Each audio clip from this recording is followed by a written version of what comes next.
മധ്യപൂർവേഷ്യൻ രാജ്യങ്ങളിലെ എണ്ണയ്ക്ക് വേണ്ടിയുള്ള സാമ്രാജ്യത്വ നീക്കങ്ങളുടെ ഉപോൽപ്പന്നമാണ് IS എന്ന് സംഗമം ഉദ്ഘാടനം ചെയ്ത് സംസ്ഥാന ആസൂത്രണ ബോർഡ് അംഗം CP ജോൺ അഭിപ്രായപ്പെട്ടു. ഞാൻ മനസ്സിലാക്കുന്നത് IS ഒന്ന് വളർന്നോട്ടെ, IS ഒന്ന് ശക്തിപ്പെട്ടോട്ടെ, അങ്ങനെ IS-നെ കാണിച്ച് നമുക്ക് ലോകത്ത് പലതും നേടാനുണ്ട് എന്ന അമേരിക്കയുടെ കുടിലതന്ത്രം തന്നെയാണ് ഇന്ന് നമ്മളെ കുറിച്ചു നോക്കുന്ന ഏറ്റവും വലിയ പ്രശ്നം. IS-ന്റെ പേരിൽ RSS-നോട് മൃദുസമീപനം സ്വീകരിക്കുന്ന പ്രവണതയെ ജാഗ്രതയോടെ കാണേണ്ടതുണ്ടെന്ന് മാധ്യമ നിരീക്ഷകൻ ബാസുരേന്ദ്ര ബാബു സൂചിപ്പിച്ചു. തീവ്രവാദ വിഭാഗങ്ങൾ ലോകോത്തര ഭീഷണിയാണെങ്കിൽ സംഘപരിവാർ കഷ്ടം ഈ ഇന്ത്യയിൽ മാത്രമല്ലേ ചെയ്യുള്ളൂ. അതുകൊണ്ട് പ്രധാന ശത്രു IS എന്ന് പറയുന്ന മുസ്ലിം ബുദ്ധിജീവികൾ.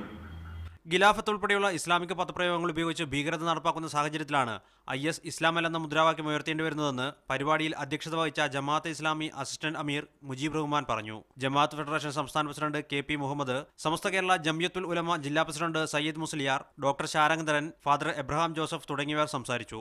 കണ്ണൂരിലെ സ്റ്റേഡിയം കോർണറിൽ സംഘടിപ്പിച്ച ബഹുജന സംഗമം കഥാകൃത്ത് P സുരേന്ദ്രൻ ഉദ്ഘാടനം ചെയ്തു. മീഡിയ 1 തിരുവനന്തപുരം.